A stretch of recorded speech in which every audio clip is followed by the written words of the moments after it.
un sujet d'actualité difficile est celui du prix des médicaments innovants. La bonne nouvelle est qu'il y a maintenant l'arrivée sur le marché, notamment dans le domaine du cancer, mais pas uniquement. C'est aussi le cas, par exemple, dans le domaine des maladies inflammatoires auto-immunes ou le traitement de certaines infections. Je fais référence, par exemple, au traitement de l'hépatite C, qui est une grande avancée médicale. Donc c'est une très bonne nouvelle que tous ces médicaments deviennent accessibles pour traiter des patients. La moins bonne nouvelle, c'est que le prix auquel ces médicaments sont vendus est extrêmement élevé. L'argument utilisé pour que le prix de vente élevé est celui de l'importance de l'innovation médicale, le gain de vie qui pour certains malades est colossal, c'est indiscutable. Simplement, on peut faire des calculs rapides arithmétiques en fonction du nombre de malades qui ont besoin de ces traitements et du coût des traitements. Et on est dans des systèmes qui deviendront rapidement incompatibles avec les systèmes de prise en charge, en tous les cas publics tels qu'ils existent en France et disons en gros en Europe, d'assurance sociale. Et si on imagine que ces systèmes fonctionnent uniquement avec des systèmes d'assurance privée, autrement dit les gens aisés pourront se payer les médicaments et les autres ne pourront pas se les payer, c'est juste une situation éthiquement inacceptable.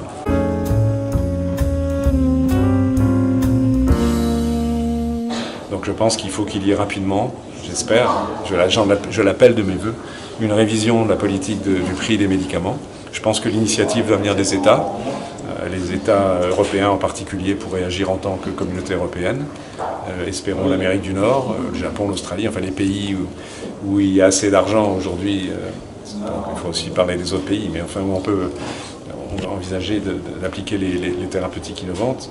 Je pense que ces États, à l'échelle mondiale, devraient prendre une initiative de régulation du coût qui respecte évidemment une plus-value liée à l'innovation, ceci est indiscutable, mais dans des proportions mesurées et raisonnées.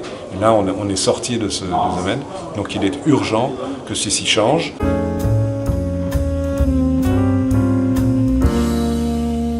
Ce problème se pose de façon, disons, aujourd'hui prédominante dans le domaine du cancer, parce qu'il se trouve qu'il y a eu un certain nombre de thérapeutiques innovantes dans le domaine du cancer, mais en fait, c'est un problème global de toute la médecine, je l'évoquais tout à l'heure, il n'y a pas que le cancer où il y a des thérapeutiques innovantes, et donc c'est un problème de santé, et in fine, un problème de santé publique qui est devant nous et qui est du domaine de la régulation entre les entités gouvernementales publiques et l'industrie pharmaceutique.